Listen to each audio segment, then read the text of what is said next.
when we share the darkest parts of ourselves, what it does is it's sort of like, okay, I knew that I was risking losing D. I knew that. I knew that. But I also knew that this had to stop.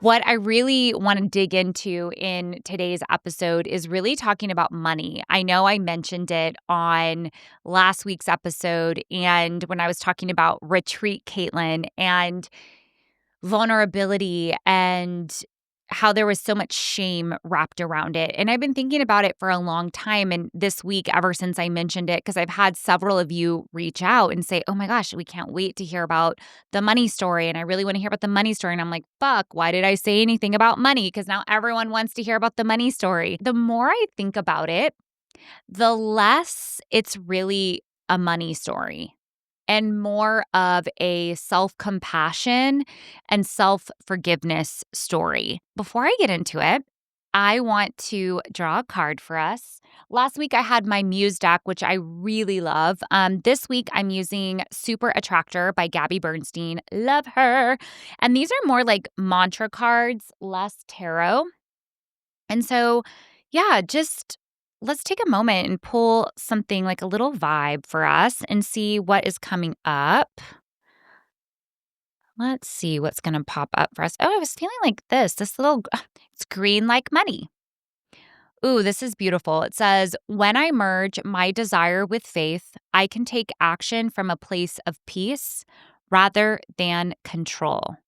When I merge my desire with faith, I can take action from a place of peace rather than control. Ah, so good.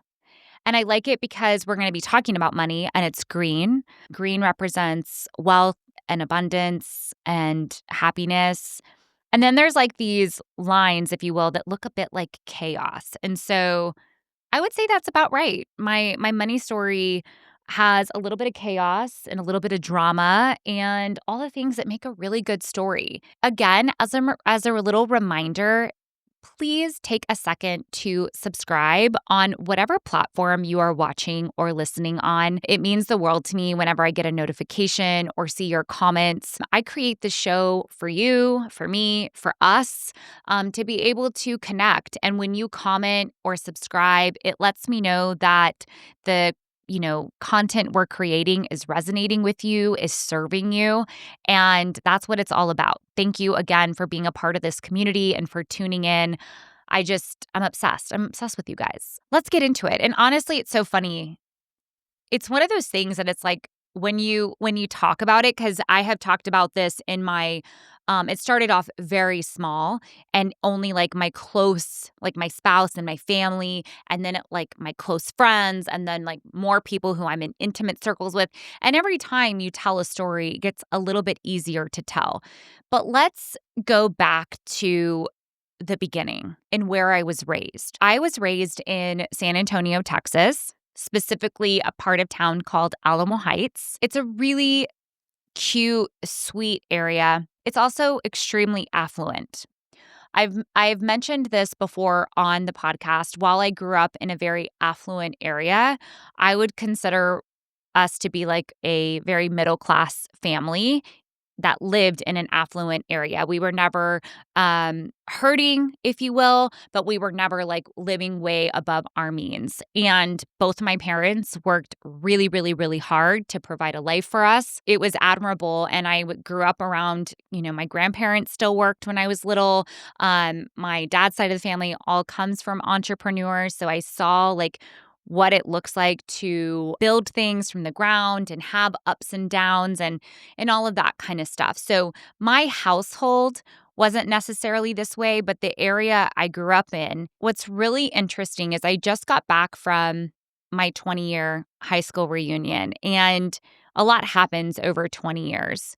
You also gain a lot of wisdom over 20 years. I mean, from 18 to 38, 39 years old, right?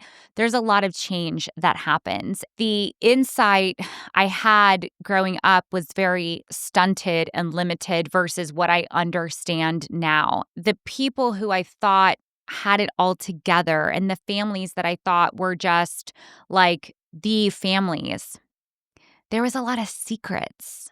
A lot of secrets. And when I mean secrets, is that maybe somebody was struggling with addiction, right? Whether it was a parent or a child. Maybe a family was struggling with financial troubles, but because of where we're from, it was like this constant keeping up with the Joneses. Maybe somebody was really sick and had some kind of illness.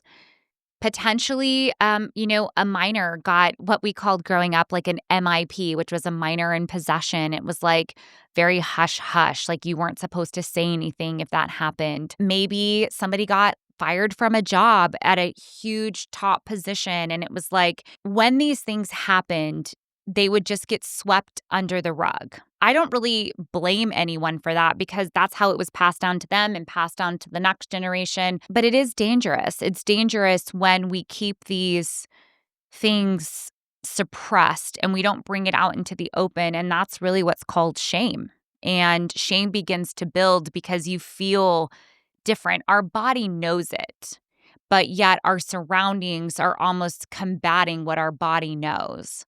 I feel like that's sort of the model I had, which is like, if you're struggling, don't tell anybody. Because if you tell someone, God forbid they know, it's now your weakness. And when you show someone your weakness, you are now less than, or they're going to take advantage of you.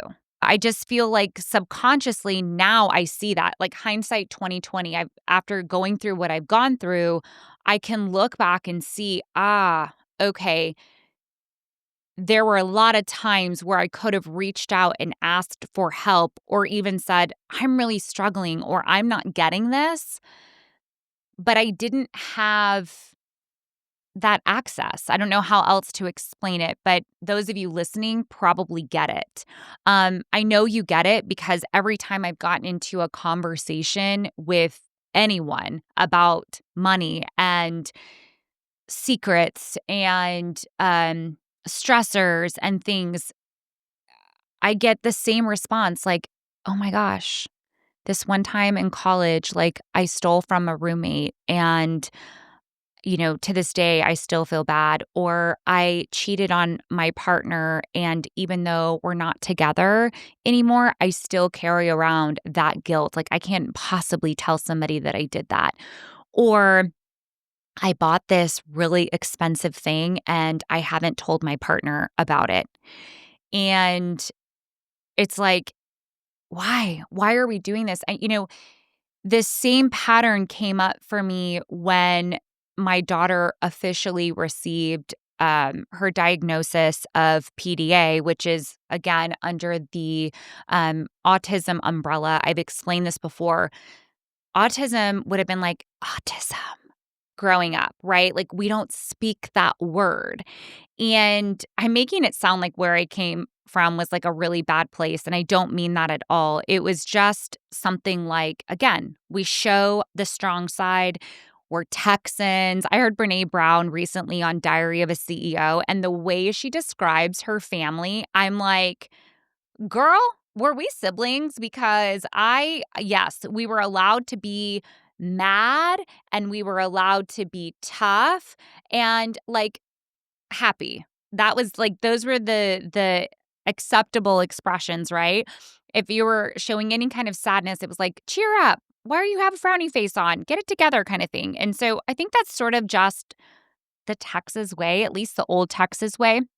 I really like, even with my daughter's diagnosis, I was like, I don't want her to feel ashamed of having this diagnosis. Like I want her to feel confident and see it as a gift and see how it is just one part about her. It isn't all of her.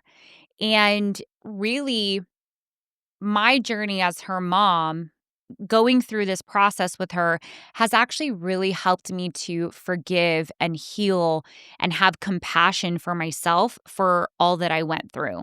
So, that all being said, that was a big buildup into where we're going. But basically, at the start of 2023, so a lot of this all happened in 2022.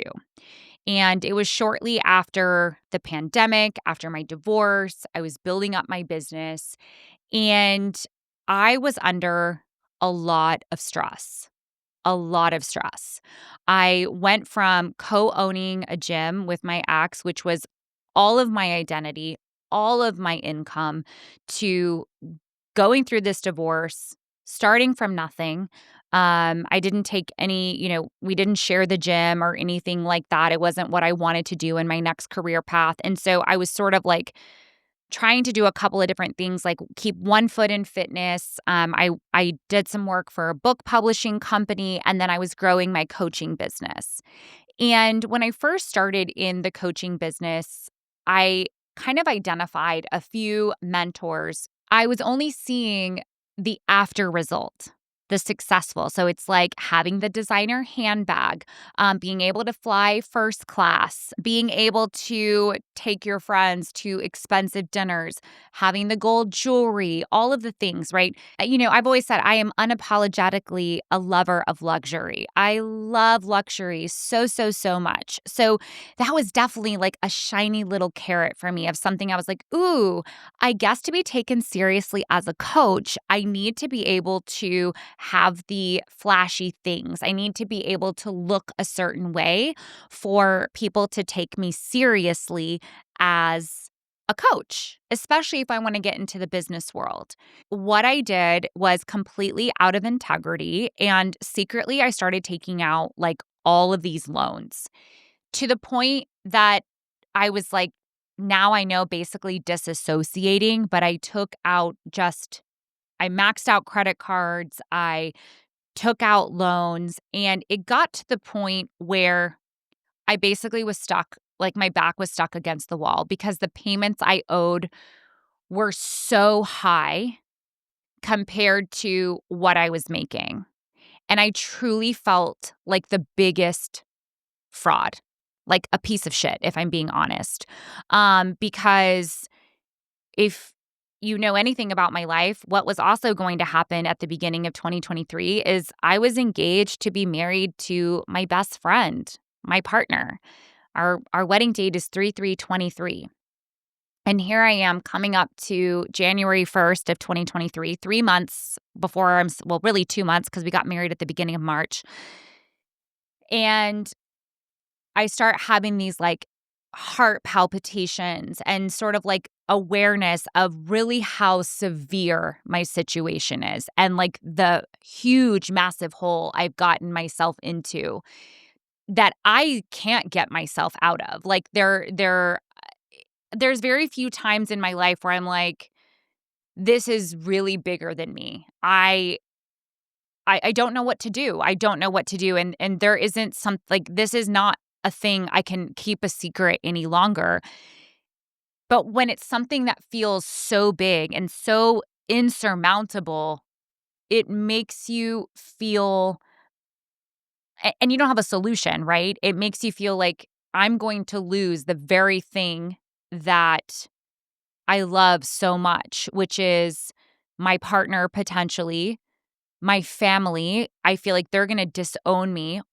What if what if my business community finds out what I did? Are they going to think I'm a total, like, fraud and misbelief and like, not telling the truth and I am not who I say I am? And there was all of these things swirling around in my head that I had no choice. And so I was at that point where I was like, I've got to come clean. I have to come clean. I have to be able to share this because also in good conscience, I can't possibly marry this person because when you marry someone, that person is saying like, for better or worse, I'm going to be with you.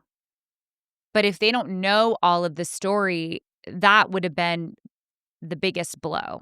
And so while this was probably when I look back at my life and I look at a moment in time,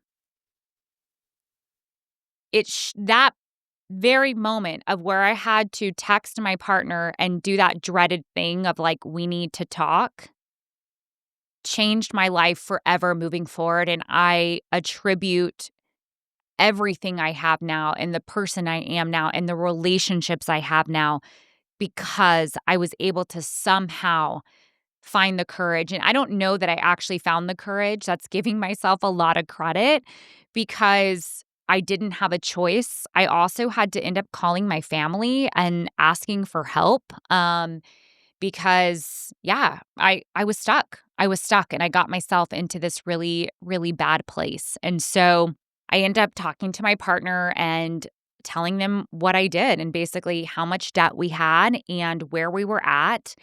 And it was mortifying, and at the same time, whew, I can feel it now. It was like 10,000 pounds lifted off of my shoulders. It was like all of a sudden I had this permission to just be like free. Because when we share the darkest parts of ourselves, what it does is it's sort of like, okay, I knew that I was risking losing D. I knew that. I knew that. But I also knew that this had to stop. And now going into this marriage, if D chose to still be with me, which happy ending, we're still together. But if D chose to be with me, I knew that they were really with me because they wanted to be with me and they knew every part of me now. There was nothing they didn't know. And that gift I gave to myself and the relief I felt by no longer being shackled by my secrets was everything. And I think, I don't think I know it is the anchor in all that I do in the Beam life and has subconsciously, because this was not conscious, when you're in that much angst and anxiety and trauma and fear, there is no thinking. Like, I wasn't like, let me build my business around this. I really needed to heal. And that's why it's been 3 years since I've been able to talk about this, because behind the scenes, I have done things like go to Debtors Anonymous, which is like AA for people who get into debt. I have worked with money coaches. Dee and I have combined our bank accounts so we have complete transparency in our finances.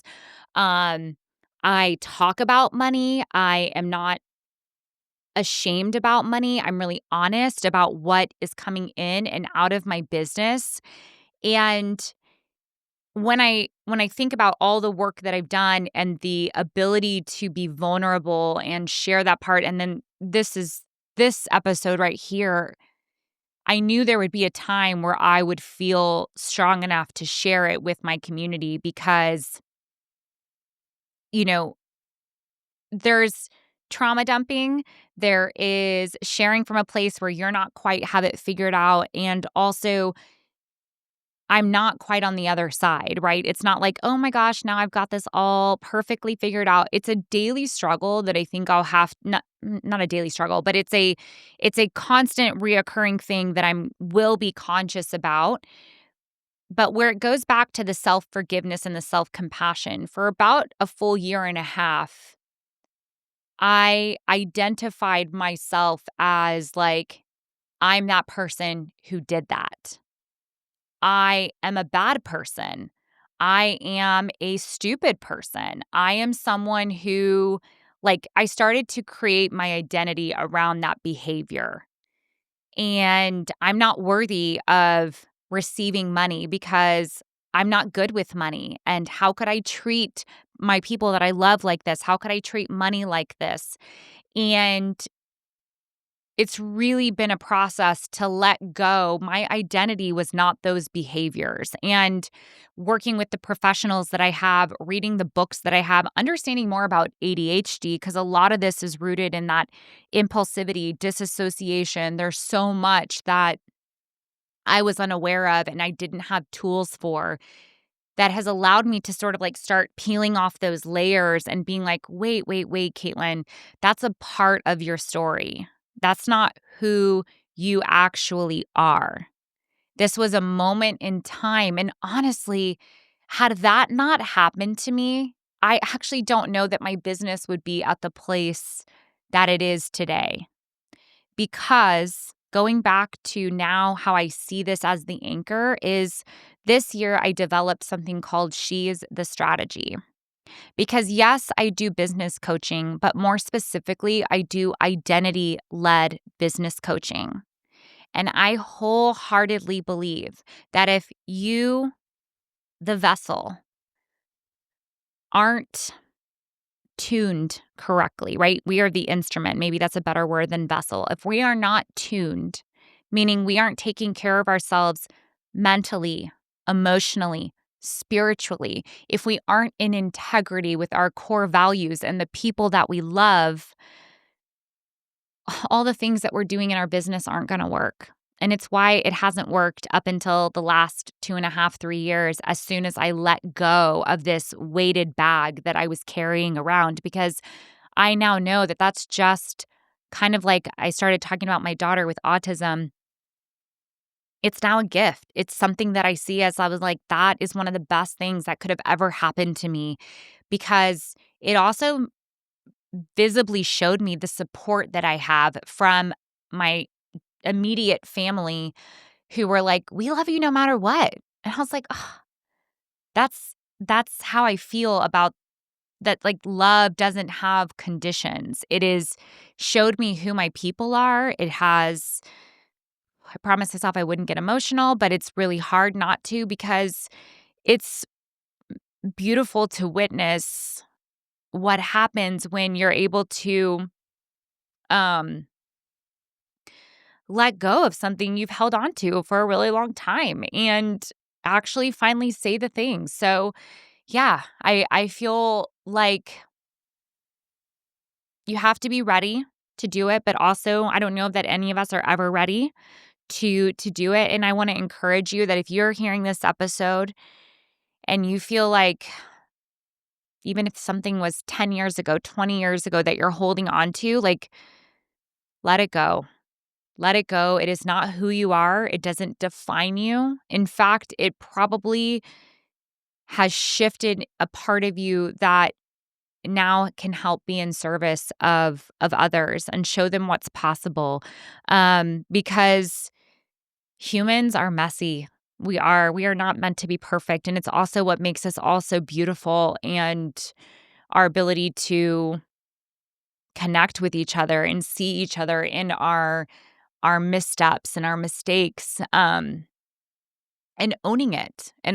So I encourage you to own it, to not make it mean anything more than what it is, and to remember that you get to rewrite your story and you get to be the narrator. You get to be the producer and the director and the main character. And I don't know about you, but my main character gets to be joyful and happy and free and not defining herself by all of the missteps, and using those missteps as like, ooh, those were actually pushes in the direction that we were supposed to go in. So I love you. Thank you for tuning in. I'm so curious if this episode broke something open in you, if it helped you to feel seen, if it helped you to recognize that you're not alone, because I promise you, you're not. And it's a judgment-free zone. And please share this episode with a friend, with a loved one, and subscribe, all of the fabulous things. And I'm so grateful you're here. And I'll be back again next Wednesday.